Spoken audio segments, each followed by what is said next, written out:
Bonjour à tous, je voudrais revenir sur ce scandale qui a eu lieu au Kenya de 429 cadavres qui ont été découverts et exhumés quelque part dans une forêt, d'accord, dans une contrée de ce pays, et qui sont les corps de personnes qui appartenaient à une soi-disant église. Voilà, donc on va parler aujourd'hui du phénomène des sectes, voilà, et du fait de ne jamais donner la place de Dieu à un humain, qui qu'il soit. C'est des fidèles qui appartenaient donc à une église qui s'appelait la Bonne Nouvelle, d'accord? Et vous allez vous rendre compte que ce genre de secte, ce genre de personnes, ce genre de gourous, ils vont tout faire pour avoir l'air voilà, biblique, hein, parce que son église s'appelait la Bonne Nouvelle, sa soi-disant église. Donc, à un moment donné, il leur a fait part de ce que la fin du monde allait intervenir au mois d'août de 2023 et qu'il fallait jeûner jusqu'à la mort pour rencontrer Jésus, d'accord? Donc, c'est comme ça qu'il les a trompés et que tous se sont mis à jeûner jusqu'à la mort. Et quand ils sont morts, ils ont été enterrés en catimini jusqu'à ce que cela soit découvert.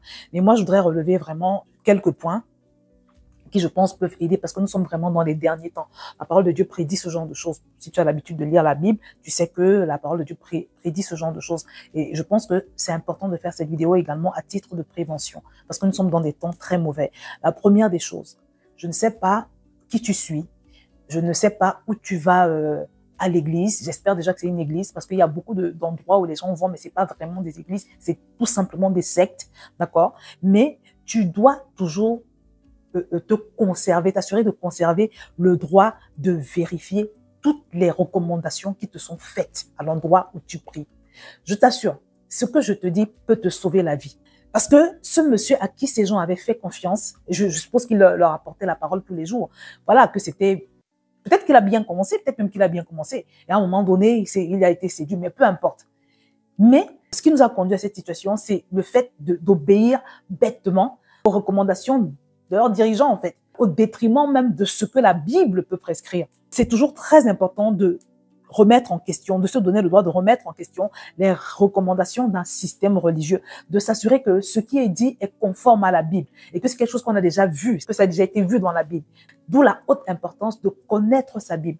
Parce que c'est le genre de choses qui arrivent aux gens qui, malheureusement, soit ne lisent pas leur Bible ou bien qui la lisent très peu. Donc, ils savent pas vraiment ce que Dieu dit. Donc, ils peuvent pas faire de comparaison. Ils peuvent pas savoir si ce qu'on leur dit est vrai ou pas. Vous savez, la Bible parle des chrétiens de Bérée, hein, dans Actes chapitre 17 au verset 11, dont il nous est dit qu'ils examinaient chaque jour les Écritures pour voir si ce qu'on leur disait était exact.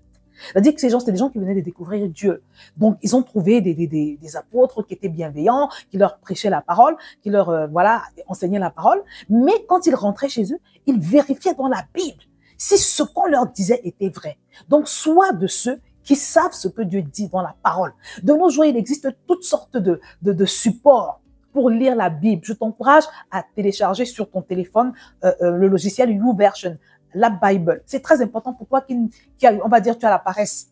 J'entends beaucoup de gens me dire ça, qu'ils ont la paresse de lire leur Bible. Tu peux pas te permettre d'avoir la paresse de lire la Bible. Si tu sens que c'est compliqué pour toi de lire, télécharge la Bible. Là, tu vas voir la version audio, tu vas voir les plans de lecture. Tu vas avoir voilà, des plans de lecture thématiques sur toutes sortes de thèmes. C'est très facile. Ils vont t'accompagner si tu veux lire la Bible dans un certain temps court, tu vois. Ou bien si tu veux connaître les points fondamentaux.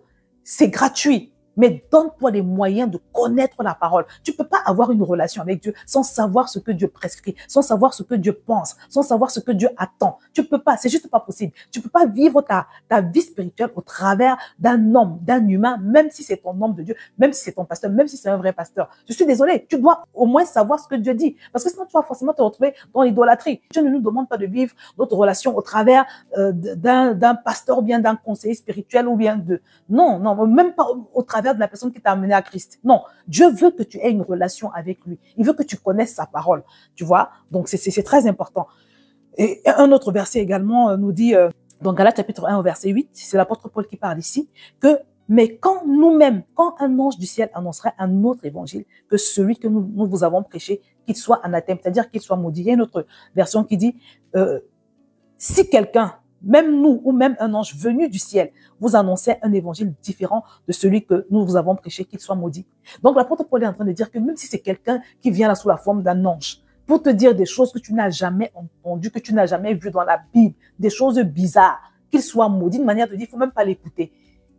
On peut pas donner du crédit ou bien faire l'intégralité de tout ce qu'un homme demande de faire, même si c'est un authentique envoyé de Dieu, même si c'est une bonne personne chrétienne.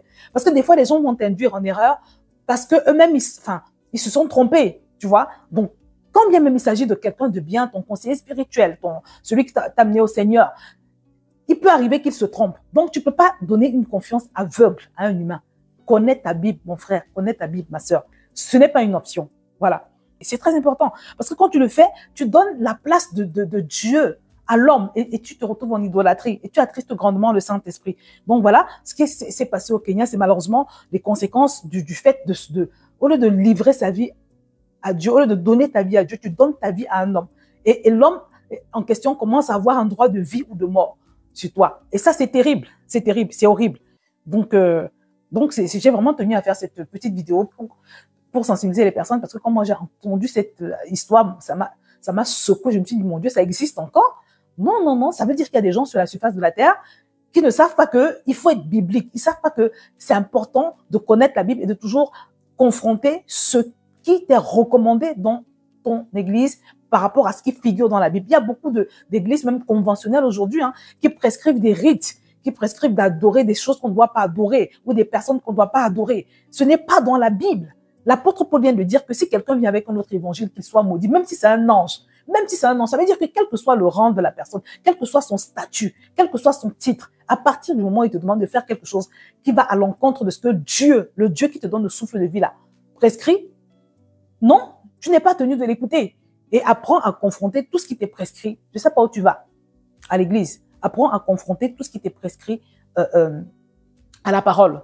Vraiment, je ne sais pas comment je peux faire.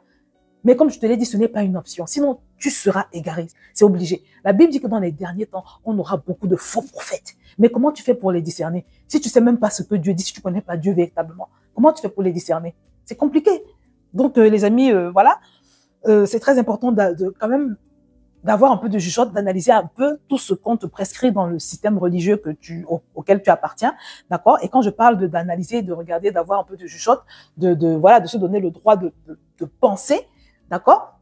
De vérifier, ça ne veut pas dire que tu dois devenir rebelle. Ça ne veut pas dire que tu dois, commencer à critiquer à tout va. Non, non, non. Simplement, tu as le droit de confronter, comme je l'ai dit, ce qui se fait, ce qui se dit par rapport à ce que Dieu dit dans sa parole.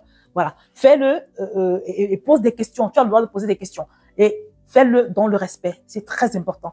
Parce que la Bible nous prescrit également le respect des autorités. Tu vois, c'est très important. Et si tu te rends compte que tu as en face de toi quelqu'un de sectaire, quelqu'un qui ne veut pas du tout, entendre ce que tu as à lui poser comme question, tu as en face de toi un gourou, tu as le droit de te retirer. Tu ne dois laisser personne t'entraîner dans des voies autres. De toutes les façons, le verset que l'apôtre Paul a donné, il dit tout, voilà. Que même si c'est un ange qui arrive du ciel avec autre chose que ce que Dieu dit, non, non, tu ne le reçois pas. Donc voilà, c'est ce que je voulais partager avec vous. Si tu es tombé sur cette vidéo et que tu n'as pas encore donné ton cœur à Jésus, je t'encourage vivement à le faire. La Bible dit qu'il est réservé à l'homme de mourir une fois, après quoi vient le jugement. Donc c'est très, très, très, très important de faire la paix avec Dieu. Tout commence par là. La vie spirituelle commence par faire la paix avec Dieu en acceptant Jésus qui est le bras tendu de Dieu à l'humanité. Quand tu vas l'accepter comme ton Seigneur et ton Sauveur, le Saint-Esprit va venir habiter en toi. Il va te donner le discernement. Il va te retrouver avec le GPS de Dieu. Et le GPS de Dieu, c'est justement ce Saint-Esprit-là. Voilà, tu seras moins facile à égarer. Donc voilà, fais sincèrement cette prière et ta vie ne sera plus jamais la même. Partage également cette vidéo. Je t'encourage à prendre mon livre 21 jours pour apprendre à marcher avec Dieu par le Saint-Esprit. Ça va beaucoup t'aider. C'est important d'avoir une relation intime avec Dieu. Voilà, parce que ça aide également à savoir quand quelqu'un veut te tromper, même si c'est pas forcément dans l'église, même en dehors de l'église. À chaque fois que tu es devant une mauvaise décision, un mauvais choix, tu vas ressentir, le Saint-Esprit va te mettre un témoignage intérieur. Il va te mettre des feux rouges, des feux oranges. C'est important d'avoir cette relation vraiment d'intimité avec Dieu par le Saint-Esprit. Donc, je te recommande vraiment mon livre, ne pas hésiter. Donc, à le prendre et tu pourras d'ailleurs participer gratuitement au challenge 21 jours synchronisés avec le Saint-Esprit qui va bientôt commencer d'ici quelques jours. D'accord? Ce sera complètement offert pour toute personne qui aura acquis ce guide. Voilà, donc je vais m'arrêter là. N'hésite pas à partager cette vidéo parce que je pense qu'elle peut épargner beaucoup de choses pas bien aux gens. Bien évidemment, si tu n'es pas encore abonné, abonne-toi. Je vais m'arrêter là et je te dis à très bientôt sur cette chaîne.